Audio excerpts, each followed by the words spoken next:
So hey darlings, welcome back to another brand new video. ఈ వీడియోలో మనం చాలా ఇంట్రెస్టింగ్ ఫ్యాక్ట్స్ మాట్లాడుకోబోతున్నాం.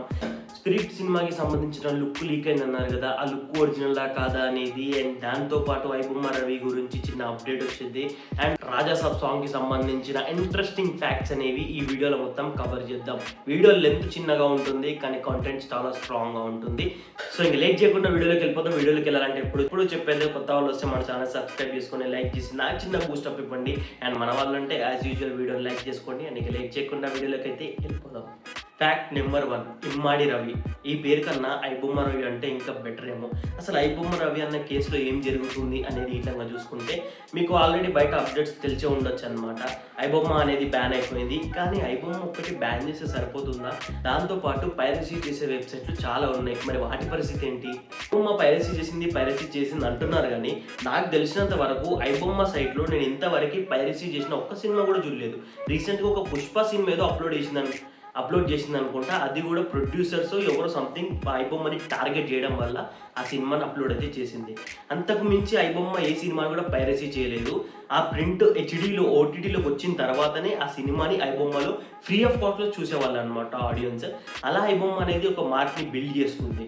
అంతేగాని పైరసీ చేసేవి ఇవన్నీ వేరే వెబ్సైట్లు ఉంటాయి. అవి ఏ వెబ్సైట్స్ మీ అందరికీ కూడా తెలుసు. అండ్ తెలిసినా కూడా ఐబొమ్మ రవిని పట్టుకోగానే ఏదో పెద్ద సాధించేసినాం అనుకుంటున్నారు, కానీ అసలు ఏం సాధించలేరు మన టీఎఫ్ఏ ప్రొడ్యూసర్స్ వచ్చేసి. అసలు మెయిన్ టార్గెట్ ఐబొమ్మ రవి కాదు, ఇంకా చాలా మంది ఉన్నారు. ఆ వెబ్సైట్స్ని కూడా ఆపండి, మరి వాళ్ళని కూడా పట్టుకోవాలి కదా. సో కేసులో అప్డేట్ ఏంటంటే, రీసెంట్గా మీకు కోర్టులో కొన్ని ఫైల్స్ హ్యాక్ అయిన విషయం మీకు తెలిసే ఉంటుంది. ఎవరైతే ఆయన పోలీస్ పర్సన్ ఉన్నారో ఆయన ఫోన్ కూడా హ్యాక్ చేసి ఆయన ఫ్రెండ్కే కాల్ చేసి 20,000 డబ్బులు అయితే డిమాండ్ చేశారంట హ్యాకర్స్. అండ్ సో ఇది ఐబొమ్మ రవి టీమే చేస్తారా లేకపోతే ఇంకెవరన్నా చేస్తారనేది తెలీదు. బట్ అంటే చాలా సర్వర్స్ హ్యాక్ అవ్వడము ఇట్లాంటివన్నీ ఇప్పుడు బయటికి వస్తున్నాయి. ఐబొమ్మ రవి ఎప్పుడైతే అరెస్ట్ అయ్యాడో అప్పటి నుంచి. ఫ్యాక్ట్ నెంబర్ 2, రాజాసాబ్ది నిన్న మనకి ఒక సాంగ్ ప్రోమో వచ్చింది. ఆ ప్రోమో ఎంతమంది చూశారు? అసలు నాకైతే వేరే లెవెల్ అనిపించింది. ఆఫ్టర్ లాంగ్ టైం మన ప్రభాస్ అన్న ఒక డాన్స్ స్టెప్స్ చేస్తున్నాడు భయ్య సినిమాలో. అండ్ సాంగ్ ఫుల్ వర్షన్ వచ్చేసి ఈ రోజు ఈవినింగ్ 6 తర్వాత అయితే రిలీజ్ అవుతుంది. మనం దాని రియాక్షన్ వీడియో కూడా చేసి మన ఛానల్ అప్లోడ్ చేస్తాము. సో ప్రోమో అయితే చాలా అంటే చాలా బాగుంది. మన ప్రభాస్ అన్న వింటేజ్ ప్రభాస్ అన్న చూస్తున్నట్టుంది. నాకు తెలిసి ప్రభాస్ అన్న డాన్స్ చేసింది లాస్ట్గా డార్లింగ్ సినిమా అనుకుంటా కదా, ఏదో నాకు అంత గుర్తులేదు.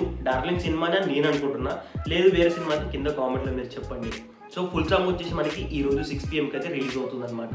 ఫ్యాక్ట్ నెంబర్ 3, మనకి సలార్ సినిమా రిలీజ్ అయ్యేటప్పుడు కేజీఎఫ్కి సలార్కి కనెక్షన్ ఉంటుంది అని చెప్పి చాలా హోప్స్ పెట్టుకున్నాం కదా. కనెక్షన్ లేకపోయేసరికి డిసప్పాయింట్ అవుతామేమో అనుకున్నాం, కానీ అస్సలు డిసప్పాయింట్ అవ్వలేదు. ఎందుకంటే ఇంకా మనకి ఇక్కడ రాకీ బాయ్ గుర్తుకు రాలే, మన ప్రభాస్ అనే కనిపించిండు సినిమా మొత్తము అని చెప్పి ఫుల్ ఖుషీలా. టిల్ డేట్ ఇప్పటికి కూడా సినిమా రిలీజ్ ఎన్ని రోజులు అవుతుంది, ఇప్పటికి కూడా ట్రెండింగ్లో ఉందన్నమాట సలార్. అయితే దీనికి సంబంధించిన ఫ్యాక్ట్ ఏంటంటే, ఇప్పుడైతే కనెక్షన్ లేకపోవచ్చు, కానీ ఫ్యూచర్లో అయితే కనెక్షన్ అయితే ఉంటుందంట కేజీఎఫ్కి అండ్ సలార్కి. ఫ్యూచర్లో ఇది ఒక యూనివర్స్ అనమాట, ఒక డార్క్ యూనివర్స్ని అయితే క్రియేట్ చేస్తున్నారంట మన నీల్ మామ వచ్చేసి. ఫ్యాక్ట్ నెంబర్ 4, మనకి ఈ లుక్ ప్రభాస్ అనేది ఈ లుక్ లీక్ అయినప్పటి సంది ఒకటే అంటున్నారు, ఇది స్పిరిట్ లుక్ అని అంటున్నారు అనమాట. ఎవరు చూసినా ఇది స్పిరిట్ లుక్ ప్రభాస్ అని అద్దరిపాటు అంటున్నారు. అయితే సారీ టు ప్రభాస్ ఫ్యాన్స్ అనమాట, ఇది స్పిరిట్ లుక్ కాదు. ఎస్ డార్లింగ్స్, ఇది స్పిరిట్ లుక్ కాదు, ఇది సాహో సినిమా ప్రీ రిలీజ్ ఈవెంట్లో దిగిన పిక్ అనమాట. దీని ఒరిజినల్ పిక్ వచ్చేసి ఇదిగోండి, దీన్ని ఏఐలో ఇలా అయితే చేంజ్ చేస్తారనమాట. అంటే స్పిరిట్ లుక్ అని చెప్పి చాలామంది అయితే చాలా హ్యాపీ అయిపోయారు, ప్రభాస్ అన్న లుక్ మారిపోయింది, ఇంత మంచి లుక్ స్పిరిట్లో పడితే వేరుంటుందని చెప్పి. బట్ ఏం చేస్తాం, ఫ్యాన్స్ ఆనందం కోసం ఫ్యాన్స్ అలా క్రియేట్ చేసిన లుక్కే ఇప్పుడు ట్రెండింగ్లోకి వచ్చి అదే స్పిరిట్ లుక్ అని ఫిక్స్ అయ్యారు. సో అది స్పిరిట్ లుక్ కాదు, అది సాహోకి సంబంధించిన లుక్, దాన్ని ఏఐలో ఎడిట్ చేసి అలా పెట్టారనమాట. ఫ్యాక్ట్ నెంబర్ 5, కల్కి సినిమాకి మనకి పార్ట్ 2 ఉంది అనేది తెలుసు అనమాట. అయితే డైరెక్టర్ నాగశ్విన్ గారు దీన్ని ప్రీక్వెల్గా అయితే తీయాలని చెప్పి ప్లాన్ చేస్తున్నారు అనమాట.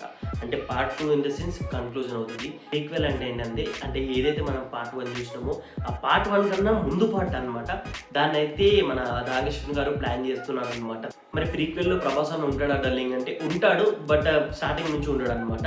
ప్రీక్వెల్లో మనకి బుజ్జి, ఏదైతే ఆ బుజ్జి క్యారెక్టర్ ఉందో దాన్ని క్రియేషన్ అండ్ కొన్ని ఇంట్రెస్టింగ్ వార్ సీన్స్ అయితే మనకి ఈ ప్రీక్వెల్లో అయితే చూపిస్తారంట. అండ్ మేబీ ఎండ్లో ప్రభాసన రావచ్చు అండ్ పార్ట్ 2 అవుతుంది.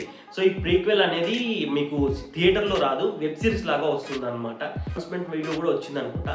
అయితే ఇప్పుడు ఈ వర్క్ అనేది చాలా స్పీడ్గా అయితే చేస్తున్నారంట మన నాగశ్విన్ గారు. బుజ్జికి సంబంధించింది అండ్ కొన్ని ఇంట్రెస్టింగ్ వార్ సీన్స్ కూడా ఇందులో యాడ్ చేసి ప్రీక్వెల్గా రిలీజ్ చేస్తున్నారనమాట, వెబ్ సిరీస్ లాగా. That's all for today darlings. Video ఎట్లా అనిపించింది అనేది కింద కామెంట్లో డెఫినెట్గా చెప్పండి. అండ్ కొత్త వాళ్ళు వచ్చి సబ్స్క్రైబ్ చేసుకోండి. అందరూ మంచిగా ఈరోజు ఇంట్లో ఉండి చికెన్ మటన్ వండుకొని హ్యాపీగా తినేసి ఉంటారు.